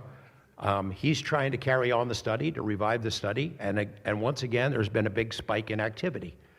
I say that reluctantly because whenever I've said that before, it causes all kinds of YouTube investigators to go ahead and go make their own Skinwalker movie, and they go on the property, and they drink beer, and they peer in the window at night and take flash photos, and they take souvenirs. One guy tore the whole gate off. This is some of the security that was following us around the last time we visited. So I guess I'll wrap it up and let you ask some questions, but we don't know the answer. Nobody knows the answer. How does all this stuff fit together? Is it ET or alien? Well, it's not exactly what we think of as ET. Is it the military? Maybe, some of it. It could be the military doing some psychological exercise. Did the military take that calf, and carve it up and dump it back there? Did commandos get into the bathroom and take the towel and the hairbrush? Imagine giving that order. Go take her hairbrush and put it in the freezer. The military didn't do all this stuff. This stuff has been going on for 250 years. Maybe they're doing it now, but they didn't start it. So that's not an explanation. Interdimensional? I don't know. I don't know. Is it all related? It seems like we got a learning curve here, that it's telling us that it is somehow related, that reality isn't what it used to be, that it's much more wondrous and mysterious than we might imagine, and we need to start thinking about it in those kinds of terms. At least I hope that's what it is, as opposed to just alien teenagers just messing with us. I know that there is a Native American connection. There is a Native American connection to the other hotspots that I mentioned before, but I don't really understand it. I think they seem to have a better grasp of this and are more comfortable with it than we are, than the rest of the culture. But getting them to open up has been tough. We have made progress recently, and you'll be able to see it when the film comes out. But you know, the NIDS guys did what they're supposed to do. And that's what Jeremy and I have been trying to do as well, is to, you know, investigate the unexplained, not to explain the uninvestigated. Thank you.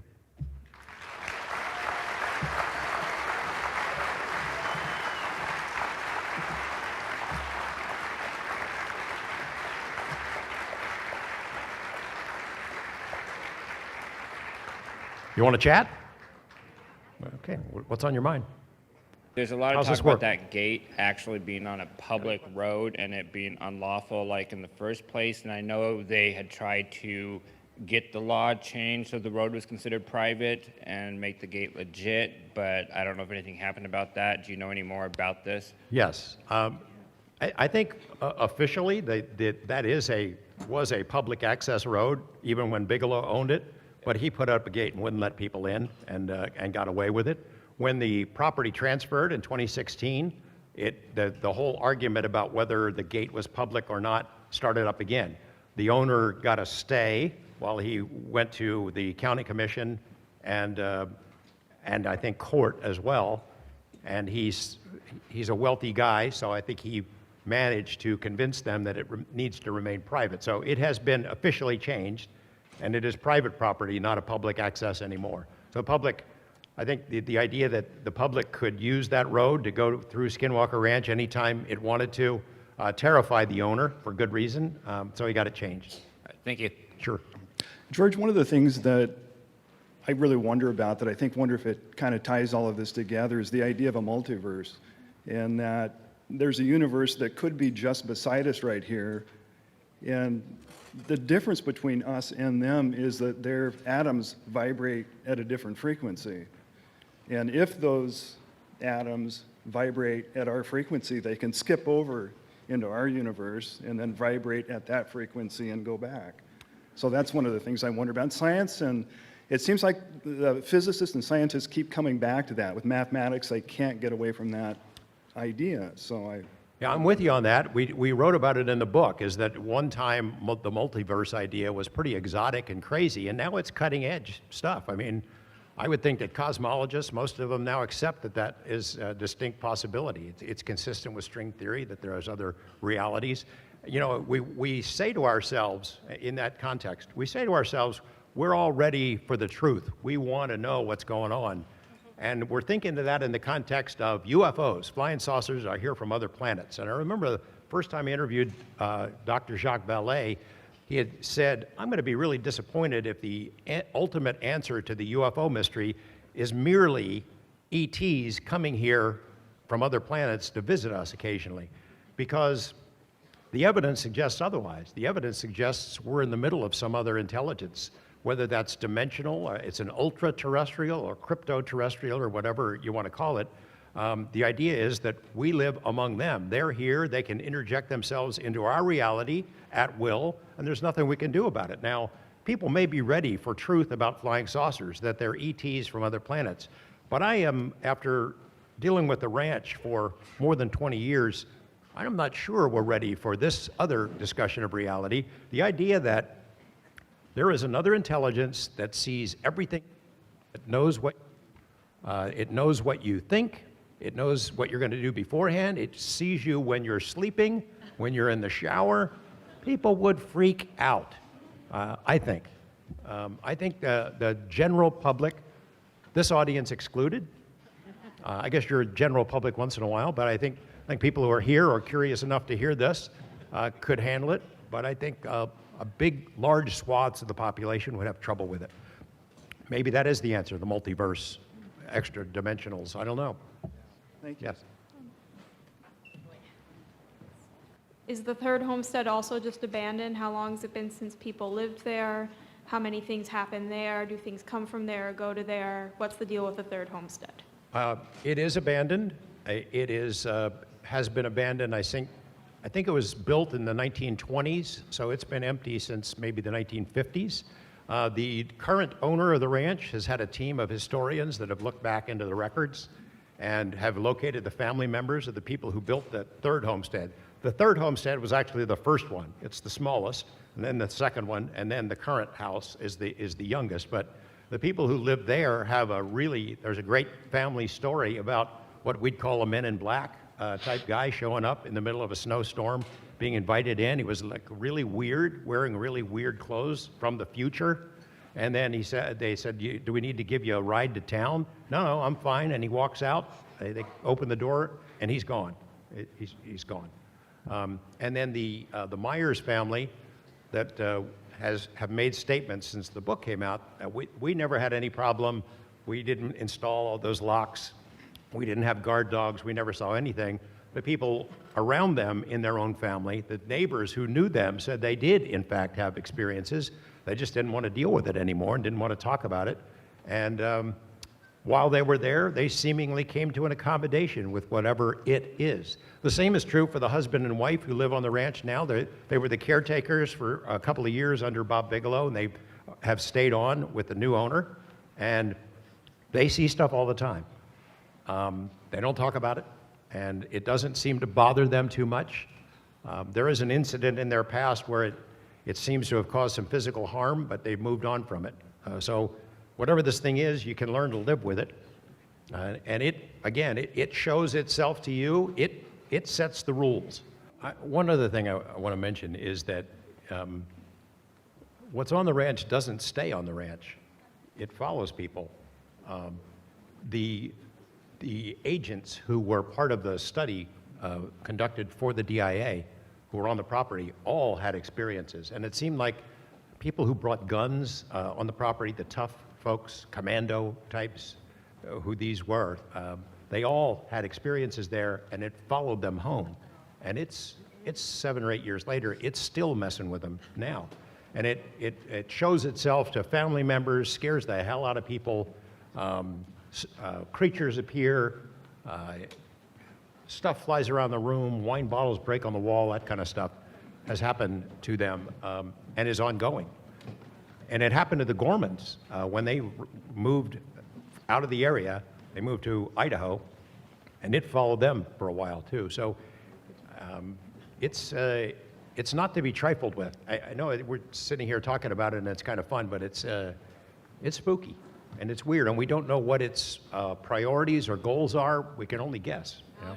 Did you do any excavation of the ground, or anybody else dig down to see if there was an ancient foundation of some type? Not to my knowledge. There were discussions of that, and then it never went anywhere. There were discussions about getting ground-penetrating radar to look in a couple of. It's 480 acres. It's a big ranch, but there's one particular area. Mr. Bigelow, John Alexander, and Hal Putoff, who was an advisor to the Science Advisory Board, had been involved with the remote viewing program, knew all these remote viewers, the ones that really know their stuff and had worked for CIA and the Pentagon. And they got a couple of those guys to take a look at it, and they all seemed to look at the same place. In fact, I engaged a team of remote viewers to take a look at the property. They all looked at the same place. The team that I got involved, they saw military folks underground and with banks of equipment. The one remote viewer, the best remote viewer in the world, identified a particular part of the ranch in the third homestead that was just, he didn't know what it was, but it was dark. And he suggested if you're going to dig there. To my knowledge, that never happened, and they did not use ground penetrating radar, but the new owner may. Thank you. Sure. they're moving past the idea of nuts and bolts analysis of UFO propulsion and moving ahead to the idea of consciousness being an interactive factor in propelling UFOs, and considering the fact that every time we go to sleep at night, our consciousness leaves. The premise being this is not just lights in the sky and craft, this is something else. That was the reason that study, the ALSAP program, the BASS study, was so amazing, because it wasn't just looking at flying saucers and nuts and bolts craft. It was created to look at, is there an interaction with these other phenomena? And that's an amazing thing. And it was threatening to people. It made them uncomfortable. But the fact is, that's what it's probably going to take. You need to look at the big picture. That's what this study was, the NID study was about. It's what the BASS study was about. Yes. 2016, I was here, and there was a couple of guys called the Paranormal Rangers, and they were Navajo federal agents, John Dover and Stan Milford. Have you spoke with them or had any kind of a collaborative I have not. sort of thing? You know, I was amazed because when we started working on the book, Colum and I had reached out to a number of tribes, including the Navajo, the tribal council, tribal historians, and nobody wanted to talk to us about Skinwalker stuff. We ended up getting Anglo professors, university professors, who had studied native cultures, who were willing to share with us their impressions. And then it's been 7 or 8 years, all of a sudden the Navajo police officers come out, they're on television talking about it. They deal with Skinwalker stuff, Bigfoot stuff, witches, and they take it seriously because it is serious to their constituents. So they go out on those kind of calls. I'd love to interact with the Navajo officers, and I hope I get a chance. If somebody here knows them, I'd love to have a phone number. I'll call them. You have a unique position in that you're involved as a really successful mass communicator and also have this really respected foot in UFO and paranormal. And I've often wondered, what's the justification for greater media not to pick up and communicate the things that you're communicating, especially with what you're saying is coming out from this extended research? So what do you hear from your cohorts in greater media as how can they justify turning a blind eye to all of this information? It's pretty much the same it's always been, is that it's the giggle factor. I mean, the reason that the Pentagon canceled that study, same thing. Nobody wants to be, Chris Mellon wrote a Washington Post op-ed piece about, nobody wants to be the alien guy in the Pentagon. It does no good. Even now, after the tic-tac and all this stuff has come out, pilots don't want to report this. It does not help their careers. And the same is true in my line of work. I get away with it because I've been at it a long time, and had a certain amount of credibility before I became the alien guy, but I've caught nothing but grief about it ever since. And I think it's a shame because there are legitimate things you can write about, that you can have an honest inquiry and you can try to separate wheat from chaff and boil it down and do good news stories. The same way I've always approached it the same way I would any news story, but it's the giggle factor keeps people from getting into it. I am amazed that the New York Times did that story. Now they screwed it up a little bit, but it'll be fixed, it'll be sorted out. But I thought that would change the media environment, and for a while it did. Suddenly, New York Times does the story, Politico does it, Washington Post does it, the New Yorker magazine. Some of them are dumping on the other media because they got scooped. That comes with the territory, but there was a big flurry. Fox News, Tucker Carlson had all these guys on his show multiple times, CNN, MSNBC even, and so I had high hopes that because the New York Times had done it, it would make it acceptable for other media to do that. And I think there might be some residual effect for that right now. I think it may have opened up a door for other people to pursue this, serious journalists to report it accurately. I'm hopeful. But, if you're asking why it hasn't happened over the years, it's because of the giggle factor. Thank you. Ridicule. My wall at home has the editorial cartoons that have been drawn about me over the years by our state's largest newspaper. Every time somebody's pissed off at me about something, they bring up UFO stuff, you know. I do a story about vice cops being crooked. That's the UFO guy. That's all right. And they had these cartoons. One had me with a butterfly net chasing a flying saucer. The other one was called The Marshmallow Head Chronicles. And it had two ET hitmen had come to Earth to rub me out. And they had ray guns, and they're standing at a gas station looking at these two gas pumps. Of course they are Earthmen, but which one is George Knapp, they said. I thought it was funny. I'm in a public position. I have a sense of humor, so I got the originals. They're on my wall.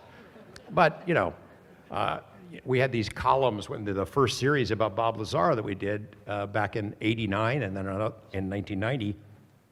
And it drove my colleagues in journalism crazy because of all the public attention that it got. It drove them crazy. So they would take pot shots every chance they got. They had a column called "They Were Kidnapped by Aliens," and it was about alien abduction stories and the medical experiments that are done, and they dubbed me a grand mullah in the Church of Cosmic Proctology.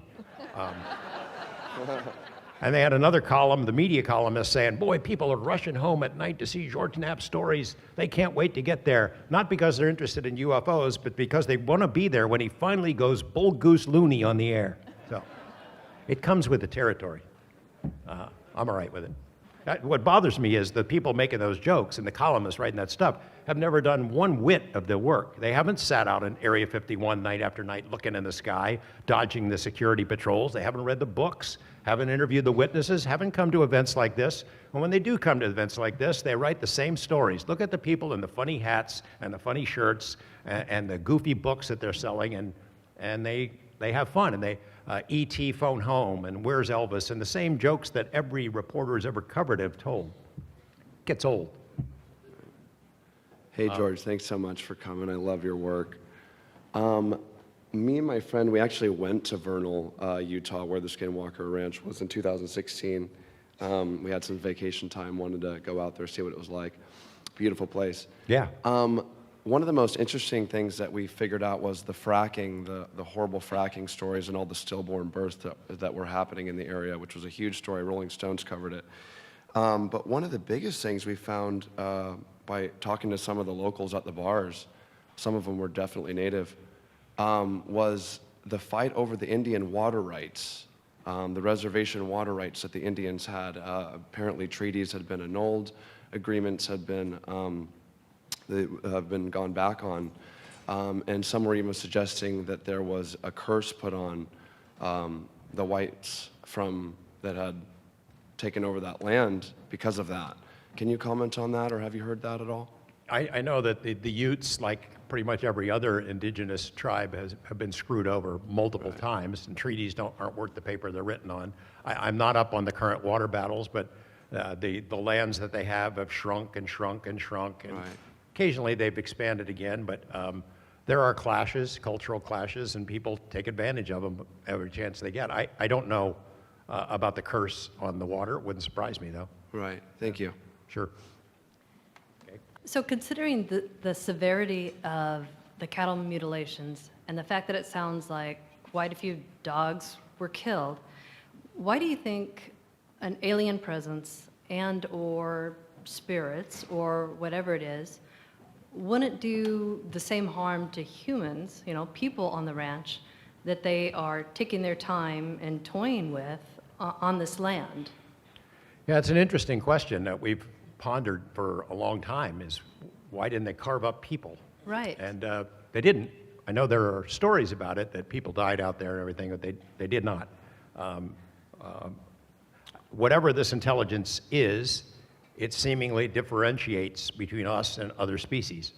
It didn't kill any humans, but it killed dogs, cats, cows. It cut up horses. It mutilated skunks and other creatures out there. It messed with birds. It draws a line somewhere. I guess I'm glad that no people have been carved up, but I think it looks at what we do to animals and figure it must be okay. I was wondering that about the cattle especially. I mean, we eat the cattle, and they had just finished tagging the cattle. There's nothing aliens have done to cattle that we haven't done 10 times over, so.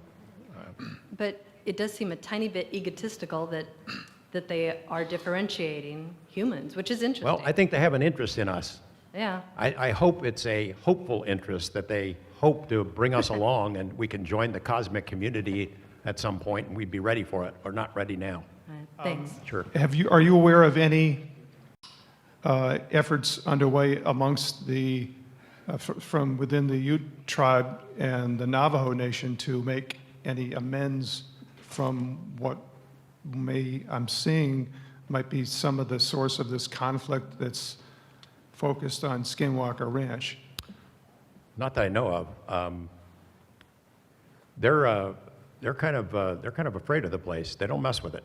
You know, I know that there have been tribal members that have worked on the property over the years, but in general they leave it alone, and it's very difficult to pierce the veil and get them to talk about it. Jeremy and I have made some progress over the last year. We've been allowed on tribal property that was never open to us before. This place called Dark Canyon, which is where Skinwalker Ridge is the path of the Skinwalker. Dark Canyon is where it supposedly lives, and they let us go in there with cameras and have been very accommodating. We've talked to some of their police officers who have had, I told you about the hitchhiker effect. Some of those officers have had those experiences themselves, and so they are keenly aware of the phenomena. I don't think they have any interest in trying to reach an accommodation with what's on the ranch, because it's everywhere in the Uinta Basin. It's not just there, it's everywhere. It just happens to be the Skinwalker Ranch is the place that was studied the most. It's an interesting experiment that the NIDS guys discussed during the study. Could you go out, throw a dart in a map, and then go there and intensely study it and find the same kind of stuff, the same kind of stories and experiences everywhere, if you just looked hard enough? Maybe you could. I don't know.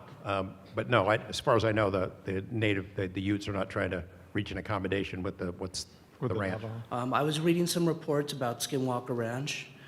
The people who were there were having abduction experiences that you really didn't touch on very much. At one point, my understanding is the Greys that were visiting often, one of their arms got chopped off and they were looking into that. Do you have any insight on that at all? That didn't happen. If it did, it's been kept real secret. I don't remember them ever seeing any Greys there. And as far as the abduction experiences, none of the ranch family that we're talking about had those experiences. There are a lot of weird stuff, and there's some missing time. And like I said, they had that scoop marks on their thumbs that are sometimes indicative of an abduction. Right. No conscious memories of an abduction. There was one for the family next door. And the story is that these two teenage girls are coming home at night. They drive right past their house, down, which is on the same road, that dirt road that leads to the ranch. Mm-hmm. They drive past their own property toward the ranch, and there's a police car behind them, or what they think is a police car because of the flashing red and blue lights. Mm-hmm. And they keep on going. The next thing they know, they're in their car up on Skinwalker Ridge. There's no road up there. It's the next morning. It wasn't a cop car behind them. That's the only abduction experience that I've ever heard directly, but okay. Sorry. Thank you. Sure. Hi, I had a question about, have you talked to Bob Lazar about Skinwalker Ranch? And if so, what's his opinion? I've shared with him some of these stories, and Jeremy has been working on a project with Bob over the last couple of months and has told him some of it.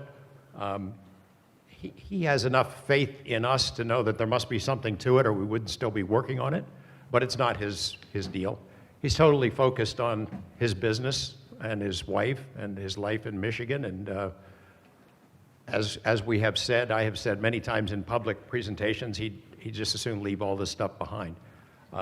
Jeremy might be the person to ask that. If you're around, he's had more direct contact with Bob in the last couple of months on this subject. So ask him. Hi, at the beginning of your presentation, I think you were touching on the previous family who put a bunch of heavy-duty locks on one of the houses, and I think your wording was to either keep something out or keep something in. and I don't think you ever circled back to that. I was just curious what that was about. Well, they were curious about why there'd be locks on both sides of the doors, why there were locks on both sides of the doors inside, and then when they were there, in the plethora of things of weird stuff that was happening, is doors opening and closing on their own, and things coming in and out. So the people who had been there before were trying to keep something out, or trying to protect themselves, and had locks all over the place.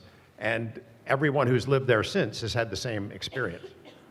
Doors and windows opening up, and heavy footsteps outside and inside, and I don't think you're going to stop them with locks, but that was what they tried. Two-part question. Harry Reid's infamous black eye, anything to do with this? No. Nothing? No, I've known Harry Reid since You can ask your own. 1982. I mean, I'll ask my own. And I believed the story that he told, that he had an accident there. He's, right now, by the way, he had surgery on Monday. On May 2nd, I should tell you that I was on my way to his home in Henderson with another guy to talk about this subject. He wanted a debrief because he's actively trying to move something forward using what influence he has left to reignite a study not only of UFOs, but the other surrounding phenomena. What Harry Reid did, when the story eventually comes out about how far he went to initiate this program and to protect it, I think you're gonna, I don't know if you like Harry Reid or not, but I think you'll be impressed by how many times he went to bat for it. Right now, May 2nd, I was on my way to his house, and he calls me and says, we're canceling the meeting. I just came from the doctor, and it was a routine screening, and they found something. So we'll have to reschedule it. And then that day, he had an MRI, and they found cancer on his pancreas. Now, pancreatic cancer is pretty bad. So Monday, he had surgery. He's at Johns Hopkins University. If you've read about pancreatic cancer, you know what the chances are. But I'm hoping that he hangs on and bounces back, because he'd be a valuable ally in trying to get this thing going again. The Pentagon, for all the talk about leaking this and leaking that, and they want disclosure and acclamation, they are not our friends on this issue. And they don't want this study, and they don't want documents to be released. If any of you have filed FOIAs to try to get some of this information that I'm talking about, then you know what the reaction has been. They don't want to talk about it, and they don't want to deal with it, and it's myopic and foolish, because these things are real. They're here. They're they're demonstrating technological superiority over our most advanced systems and sensors, and somebody needs to find out how these things work and whether we can build them, and to make damn sure it's not the Russians or Chinese or Iranians or North Koreans that are building them first. I'm wondering whether you see a possible intersection between the phenomena that is seemingly represented by this location and a phenomenon that you also report vis-a-vis a mutual acquaintance of ours, David Paulides. Maybe. Maybe. And I wanted to tell Dave this before I told it to an audience, but yeah, that question has come up, whether there is a connection between the paranormal type stuff, poltergeist stuff, weird phenomena that the ranch had experienced, and the disappearances of people in national parks and national forests. And the answer I was given is maybe. That's kind of a chilling little thought there, but maybe. And I don't know how far somebody has looked into that, but I'm hoping to get more information about it. And I'll let you know. I'll let him know. Yeah. There's seemingly something the same, yet obviously not the same, but sort of the same. Yeah. Enigmatic intelligence. I mean, those people disappear, and most of them don't come back. That didn't happen on the ranch. Right. But it doesn't mean it can't happen there. And maybe it's more than one. It's more than one intelligence. Maybe we're the cosmic drive-in movie theater. We're so weird and strange that they come from all over the place and other dimensions to check us out. And they have different motives and different interests. Don't know. It sure is fun to speculate and pursue it, though. Yeah. Yes. Hey, George. I noticed after the New York Times article came out, the following weeks, you had some stories where you had been interviewing Luis Elizondo. And I noticed that in the interviews, it appears it was from the same interview. He was in the same clothes, it was the same location. And each time it clarified something from the New York Times article. So I'm curious, and you had kind of mentioned that there's more clarification coming. Is some of that coming from that interview session? Like, do you have more stories coming from that time?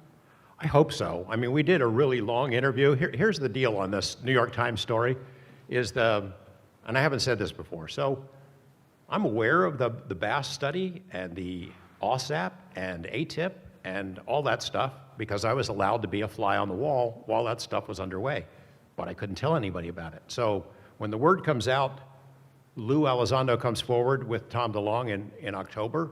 Great, good, that's moving forward, that's great. It's out of the closet a little bit.